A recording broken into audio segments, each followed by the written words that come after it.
estamos? Martes, medianoche, por supuesto, sexto sentido.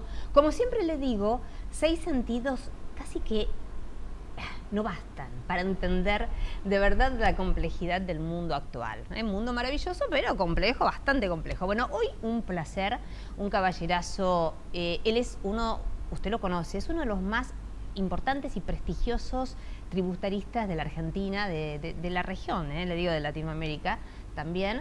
Él es César Litvin, por supuesto. César, gracias por estar acá en Sexto Sentido. De verdad, un placer cada vez que venís. Es un gusto, Karina, compartir contigo y reflexionar juntos. Bueno, reflexionemos juntos tantas cuestiones. Podemos hablar de varios temas, pero empecemos con lo tributario. A ver, César, estamos ya a poco de finalizar el periodo de vigencia de la ley de sinceramiento fiscal o blanqueo. Teóricamente termina ahora el 31 de marzo. Se habla de la posibilidad de una prórroga, tendría que salir por ley. Primero, ¿vos considerás que estaría bueno que se prorrogue?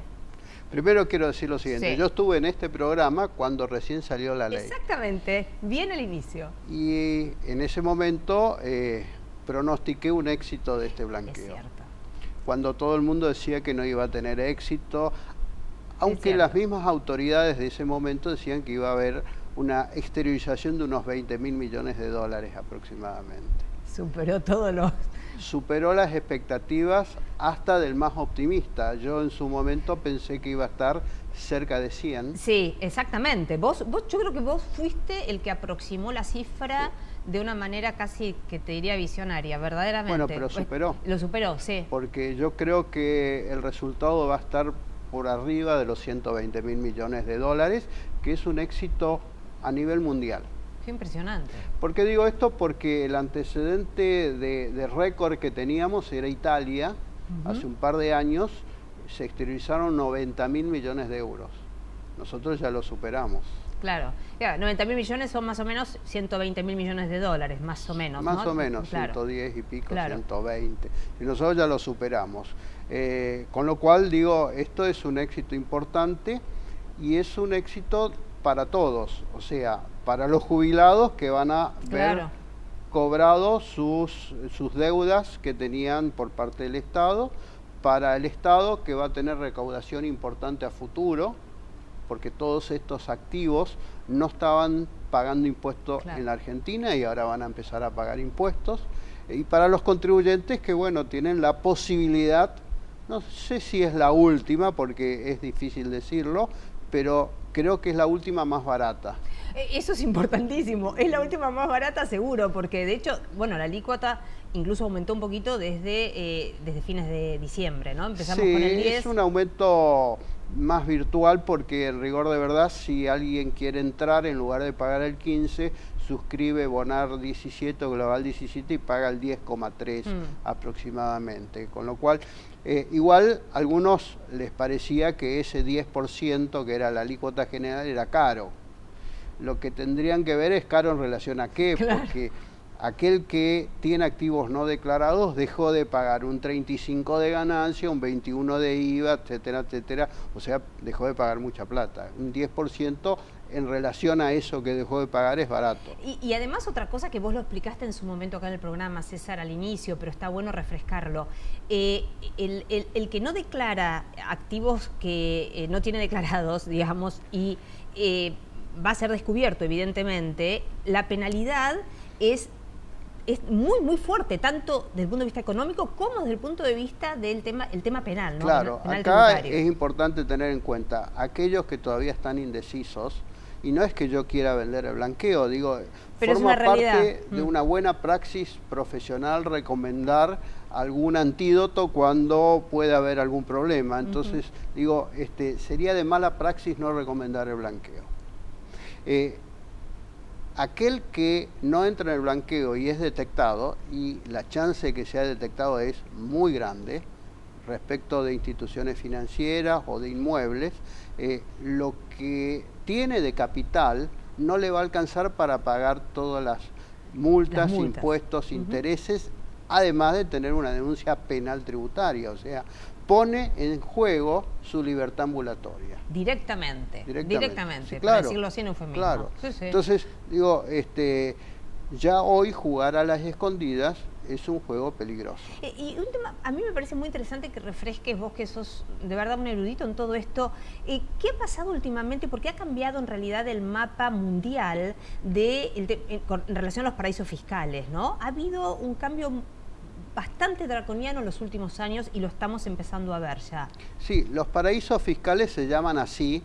El término científico es países de baja o nula tributación. Sí. Pero el término que se utiliza en la calle es paraíso fiscal. ¿Por qué? Porque es un paraíso que cobran pocos impuestos. Sí. Y era un paraíso que además de cobrar pocos impuestos no abrían información financiera, ni sus libros, ni sus registros a ningún otro país. Bueno, eso cambió. Eso es un cambio fundamental. Ahora los paraísos fiscales tienen baja tributación, pero informan. Claro. Antes no informaban nada. Y lo que cambió es que la transparencia fiscal en el mundo ya no tiene camino de retorno. Claro. Acá hubo una puja entre privacidad y transparencia. Durante muchos años la privacidad le ganaba a la transparencia.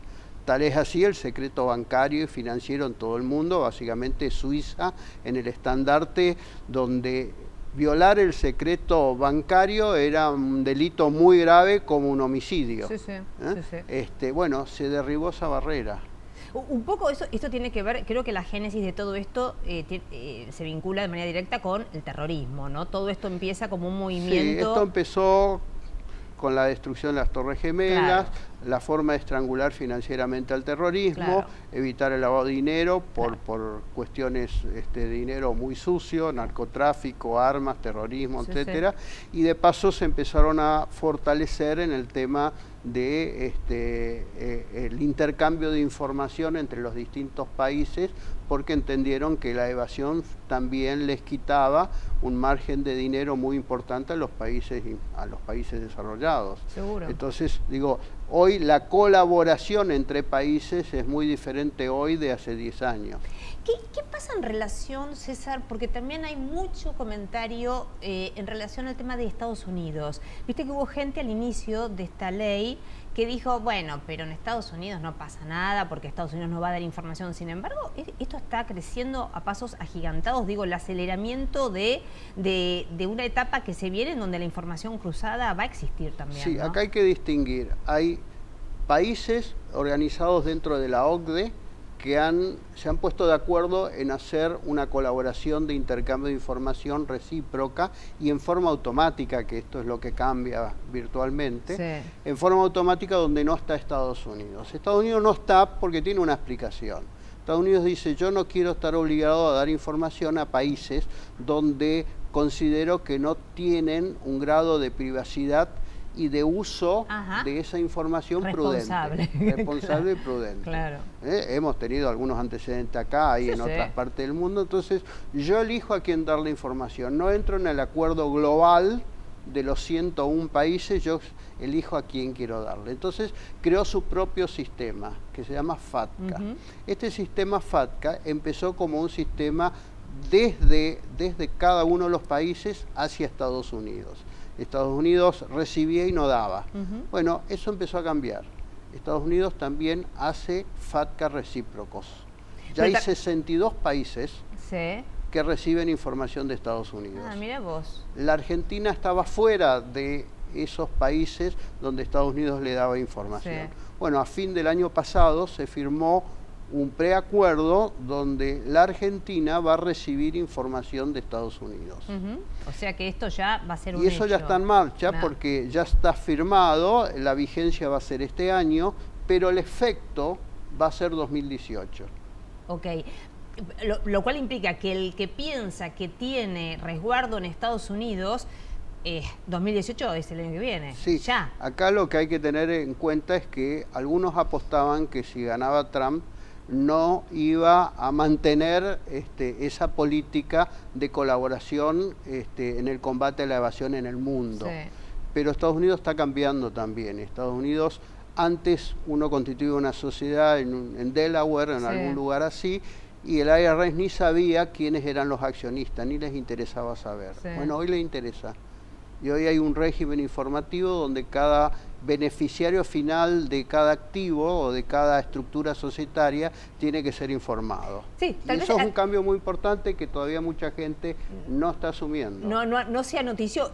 Estaba pensando, te digo, para decirlo en voz alta, que en realidad por ahí hasta con Trump eso es lógico que hasta se acelere más, porque él, uno de sus pilares fundamentales de política, tiene que ver con el tema del terrorismo y la protección de las fronteras adentro de Estados Unidos, con lo cual suena lógico que eso lo acelere en relación a los intercambios informativos. En los últimos días las autoridades argentinas se han reunido con las autoridades americanas y han convalidado en seguir con el proceso del intercambio de información para llegar al intercambio automático. O sea, traducido al castellano, la Argentina va a recibir información en pocos minutos, vamos a decirlo en estos términos, de los activos que tienen los argentinos fuera de la Argentina. Y no solamente eso, también se permite en ese acuerdo firmado recibir inspectores de Argentina en Estados Unidos, abrir registros y darle información. O sea que puede ir un inspector de AFIP a Estados Unidos, va a ser bienvenido, le van a abrir registro y le van a dar información. Y también le van a dar estrategias de cómo ayudar en la fiscalización de el ocultamiento de activos y otras estrategias fiscales. Va a haber colaboración en las estrategias fiscales. Qué interesante, la verdad, lo que estás contando, César. Tengo que ir a un pequeño suspirito, vos sabés. Estaba pensando, además, todo el tema hoy por hoy informático está tan adelantado, ¿no? Que el cruce de información, gracias a la informática, es online, lo tenés. Es imposible que los datos se evaporen, por decirlo de alguna manera. Van a hacer una transmisión de bases de datos donde los sistemas van a permitir ya directamente encontrar alarmas sistémicas. En el próximo bloque, hablando del tema de impuestos, viste que es cierto, es un clásico, la gente dice, la verdad no me gusta pagar impuestos, no es algo placentero, por más que cuando uno piensa que el Estado, en donde uno obviamente vive, tiene que ocuparse de cosas y la plata que utiliza la recauda de nuestros impuestos, uno debería tener otra conciencia. Pero la verdad es que en general no es muy plácidamente tomado. Quiero saber cómo estás viendo el sistema tributario argentino del cual tanto se habla. En el próximo bloque, qué temazo, tengo 4 horas con él. Ya vuelvo.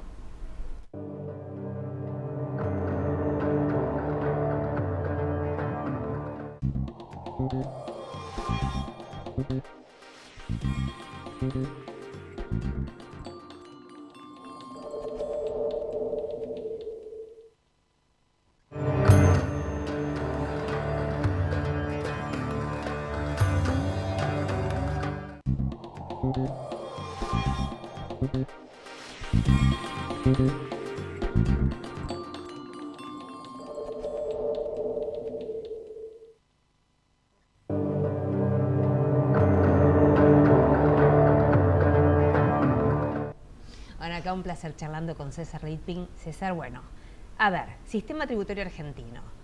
Se ha hablado mucho en los últimos años de que hay que hacer reformas. De hecho, el gobierno está viendo la posibilidad de iniciar, ¿no?, una serie de consultas como para de verdad plasmarlo en una reforma de aquí al mediano plazo.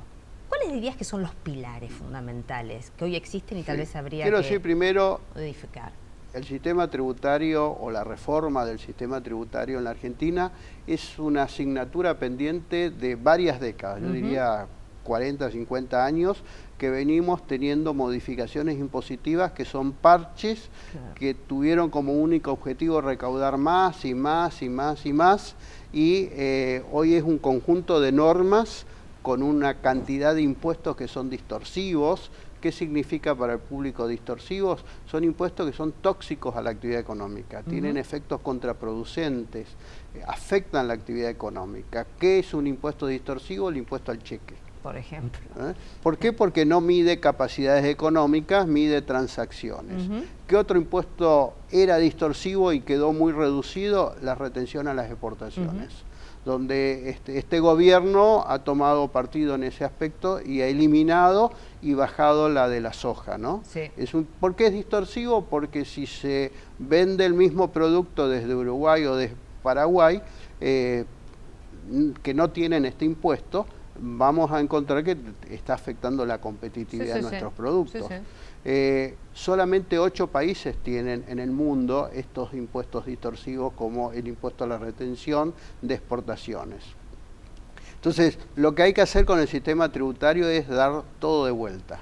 O sea, no es una tarea fácil. Claro, obvio. Vos decías antes de la pausa, a la gente no le gusta pagar impuestos.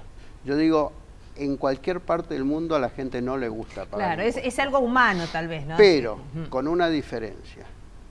Aquellos países que devuelven en bienes y servicios de calidad de vida, en una buena educación, en una buena salud, en buenas obras de infraestructuras, que no se inunden los barrios, que haya buenas autopistas, que haya buena seguridad y que no tenga que ir uno a contratar seguridad privada, salud privada, educación privada, todo privado, que además sobre eso paga impuestos. Exactamente. Entonces la gente va a estar con mucho más irritación al momento de hacer el cheque.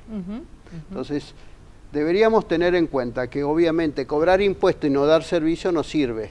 Y no pagar impuestos y recibir servicio tampoco sirve. Entonces, lo que hay que tener es una presión fiscal adecuada a los bienes y servicios que se prestan para que la gente sienta que no lo están estafando. Hoy por hoy todavía la Argentina tiene una presión importante, ¿no? Digo, a nivel comparativo en el concierto mundial de países. Este gobierno asumió con el récord de presión fiscal en la historia económica argentina, que medido en términos homogéneos de años anteriores, superaba la barrera del 40%. Por una forma de cambio en la medición, daba el 36% del PBI, pero la realidad es que superaba el 40% de impuestos nacionales, provinciales y municipales. Bueno, básicamente este gobierno ha bajado levemente la presión fiscal con el impuestazo a los automotores, con la retención a las exportaciones, con la suba del mínimo no imponible, más otras deducciones. Es una reducción leve, pero lo que hace falta es la reforma integral. Es un trabajo que se está empezando a elaborar en el Ministerio de Economía. Yo creo que van a hacer un buen trabajo desde ese punto de vista. Es una asignatura pendiente que habría que modificar. Bueno, lo primero es la ley de coparticipación federal. Claro, ¿Qué es la ley de coparticipación? Desde el 94 la reforma constitucional que viene pendiente. La reforma constitucional dio 2 años para reformularlo. Ya pasamos bastante. Venció en el 96 ese plazo y todavía estamos en infracción. ¿Qué es el régimen de coparticipación? ¿Cómo distribuimos la recaudación entre nación y provincia de algunos impuestos? Porque hay provincias que están recibiendo más de lo que le corresponde y otras que están recibiendo menos de lo que le corresponde. Por ejemplo, la provincia de Buenos Aires. Que ya es histórico, ¿no? Lo primero que hay que hacer es reformular eso. Lo segundo que hay que hacer es pensar qué le vamos a exigir al Estado en bienes y servicios. O sea, qué gasto público estamos dispuestos a soportar. Porque qué gasto público estamos dispuestos a soportar es la presión fiscal que estamos dispuestos a pagar. Si queremos que el Estado nos dé mucho, vamos a tener que pagar mucho. Si queremos que nos dé poco, no habría que pagar. Entonces esto es un debate que tiene que... Pero tiene que ser un debate, yo diría, desinteresado desde lo político. Tiene que ser un debate serio. César, me leíste la mente, porque justamente te iba a decir que una de las cosas que me parece siempre terminan viciando estos grandes temas argentinos es cuando la política coyuntural mete la cola, ¿no? Entonces ahí entramos con el asunto de que el opositor tal y entonces todo empieza a desvirtuarse y no hay un análisis técnico con personas como vos que son técnicos, que entienden lo que hay que hacer desde un punto de vista técnico-científico, que es lo que necesitamos. Académico. Sí, claro, cuando se ensucia con el barro político sin un análisis responsable y serio, porque yo creo que esto le interesa a todo el mundo que vive en este país. Le interesa que haya un sistema tributario justo, que no sea distorsivo, que paguen quienes tienen que pagar y que no paguen quienes no tienen que pagar. Y hay que modificar muchos impuestos. Pero está pensando una cosa, fíjate incluso lo que pasó, gente, ¿no?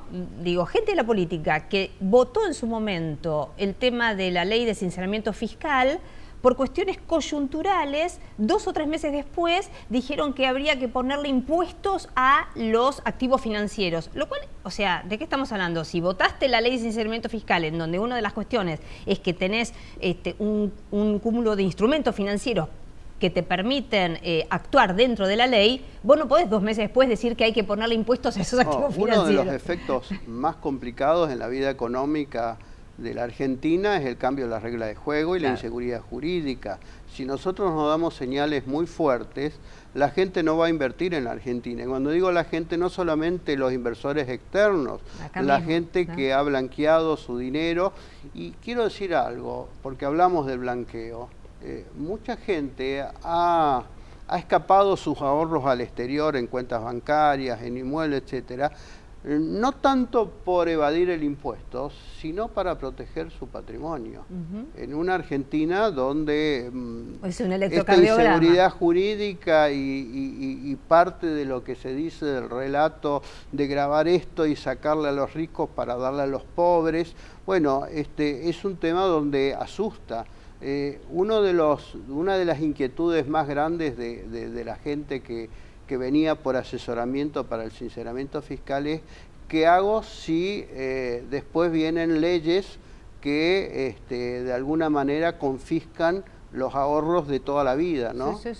Con nuevos impuestos o con regulaciones de obligación de repatriación bajo determinadas penas. Bueno, ese tipo de inquietudes uno no lo podía contemplar ni contener emocionalmente. Entiendo, claro. Ojo que este sinceramiento que tanto éxito ha tenido ha generado muchos insomnios, ha generado muchas situaciones de idas y vueltas, no tanto por el costo, sino por la inseguridad jurídica. Claro. El cambio de paradigma interno, ¿no? Un tema, por ejemplo, vos antes hiciste también alusión a otro asunto muy importante, que es, además, la no filtración de lo que es el secreto fiscal individual de las personas. Hemos tenido casos acá de filtraciones que bajo cierto paraguas, digamos, de necesidad política, en términos de también coyunturales y de no respetar las reglas del juego mínima, se daban a conocer cuestiones que son absolutamente privativas de las personas. Sí, claro, en un país donde hay bastante inseguridad, todavía lo hay, la verdad quedar expuesto y desnudo en todo su patrimonio, y además desnudo en la jaula, desnudo. Claro. Es una situación muy complicada desde lo emocional. Entonces, bueno, se ha logrado una norma muy importante. Los bancos con mucha facilidad y las tarjetas de créditos pedían también copias de las declaraciones juradas de impuestos. Esa es otra cosa. Ha salido una norma que impide que los bancos y las tarjetas emisoras pidan copias de las declaraciones juradas de impuestos, porque en realidad forma parte del secreto profesional o secreto fiscal que tiene que tener cada contribuyente. Digo, si yo le entrego toda mi información a la AFIP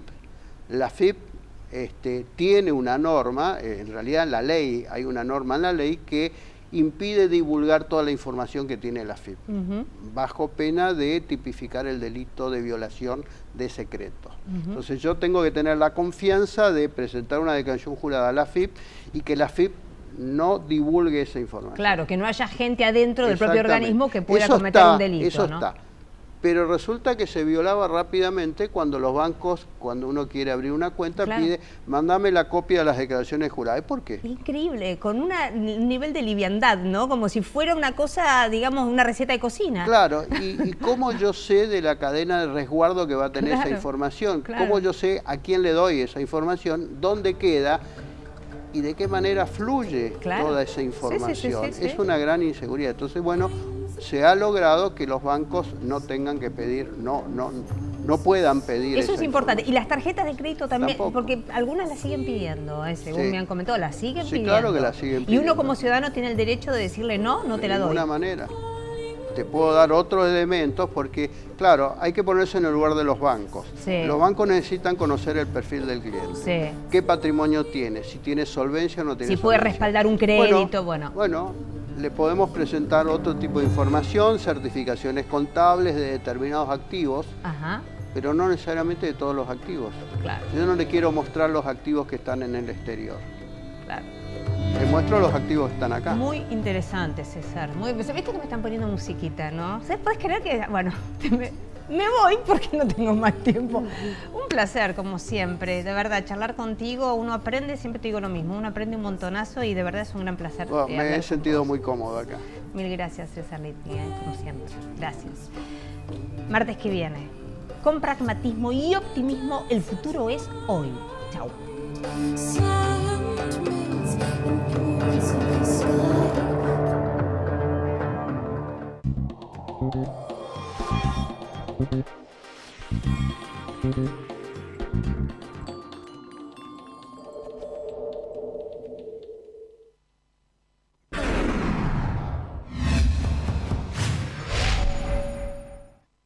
Auspicia este programa Banco Provincia.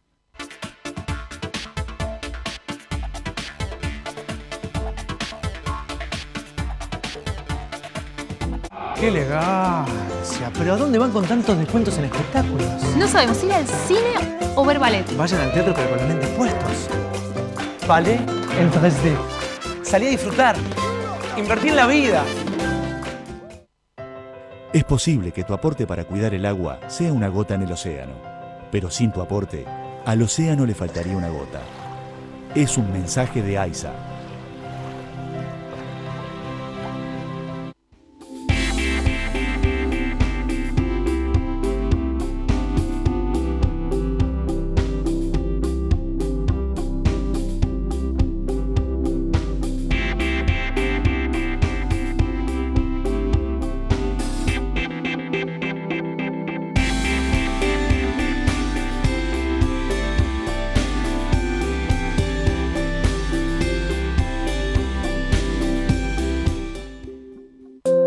Al dengue, zika y chikungunya le ganamos entre todos.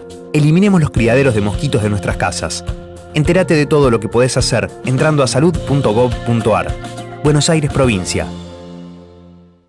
Sí al 98% de cloacas, sí al 100% de agua potable y sí a la menor mortalidad infantil de América Latina. ¿Te animas a seguir diciendo que sí a vivir mejor? Yo digo que sí.